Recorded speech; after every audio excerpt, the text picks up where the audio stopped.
Hello everyone and welcome back to my channel 5 Hats. Today I'm going to start narrating a book which is one of the famous by Elef Shefak, known as the 40 Rules of Love. This particular part is just about introducing who is Elef Shefak and to whom she has dedicated this book, and one of the quote from Shams Tabriz, and finally the prologue. So let's begin with me. Now I will start narrating this book. So Elef Shefak. Elef Shefak is one of Turkey's most acclaimed and outspoken novelists. She was born in 1971 and is the author of 6 novels, including The 40 Rules of Love, The Bastard of Istanbul, The Gaze, The Saint of Incipient Insanities, and The Flea Palace, and one work of non-fiction. She teaches at the University of Arizona and divides her time between US and Istanbul. So this was who Elef Shefak is, and she has dedicated this book to Zahir and Zelda. Now I promise that I'm going to share a quote from Shams Tabriz. So he says, "When I was a child, I saw God, I saw angels, I watched the mysteries of the higher and the lower worlds. I thought all men saw the same. At last, I realized that they did not see." Now we will go to the prologue. So just follow me and keep listening to me this interesting prologue by Elef Shefak.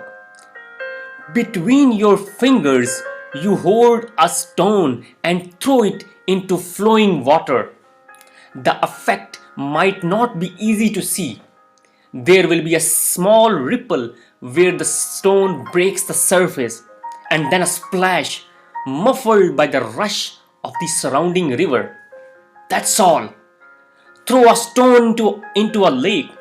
The effect will be not only visible but also far more lasting. The stone will disrupt the still waters. A circle will form where the stone hit the water, and in a flash that circle will multiply into another, then another.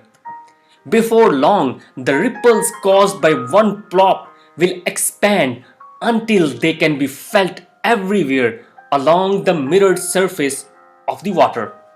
Only when the circles reach the shore will they stop and die out. If a stone hits a river, the river will treat it as yet another commotion in its already tumultuous course. Nothing unusual, nothing unmanageable. If a stone hits a lake, however, the lake will never be the same again. For 40 years, Ella Rubinstein's life had consisted of still waters, a predictable sequence of habits, needs, and preferences. Though it was a monotonous and ordinary in many ways, she had not found it tiresome. During the last 20 years, every wish she had, every person she befriended, and every decision she made was filtered through her marriage. Her husband, David, was a successful dentist who worked hard and made a lot of money. She had always known that they did not connect on any deep level, but connecting emotionally need not be a priority on a married couple's list. She thought, especially for a man and a woman who had been married for so long. There were more important things than passion and love in a marriage, such as understanding, affection, compassion, and that most godlike act a person could perform, forgiveness.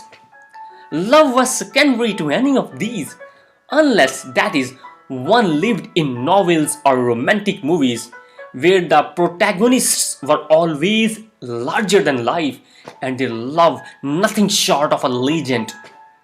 Ella's children topped her list of priorities. They had a beautiful daughter in college, Janet, and teenage twins, Orly and Avi. Also, they had a 12-year-old golden retriever spirit who had been Ella's walking buddy in the mornings and her cheeriest companion ever since she had been a puppy. Now he was old, overweight, completely deaf, and almost blind. Spirit's time was coming, but Ella preferred to think he would go on forever. Then again, that was how she was. She never confronted the death of anything, be it a rabbit, a phase, or a marriage, even when the end stood right in front of her, plain and inevitable. The Rubinsteins lived in Northampton, Massachusetts, in a large Victorian house that needed some renovation but still was splendid, with 5 bedrooms, 3 baths, shiny hardwood floors, a 3-car garage, French doors, and best of all, an outdoor jacuzzi. They had life insurance, car insurance, retirement plans, college saving plans, joint bank accounts, and in addition to the house, they lived in 2 prestigious apartments, one in Boston, the other in Rhode Island. She and David had worked hard for all this. A big, busy house with children, elegant furniture, and the wafting scent of homemade pies might seem a cliche to some people, but to them it was a picture of an ideal life. They had built their marriage around this shared vision and had attained most, if not all, of their dreams. On their Valentine's Day, her husband had given her a heart-shaped diamond pendant and a card that read, "To my dear Ella, a woman with a quiet manner, a generous heart, and the patience of a saint. Thank you so much for accepting me as I am. Thank you for being my wife. Yours, David." Ella has never confessed this to David, but reading his card had felt like reading an obituary.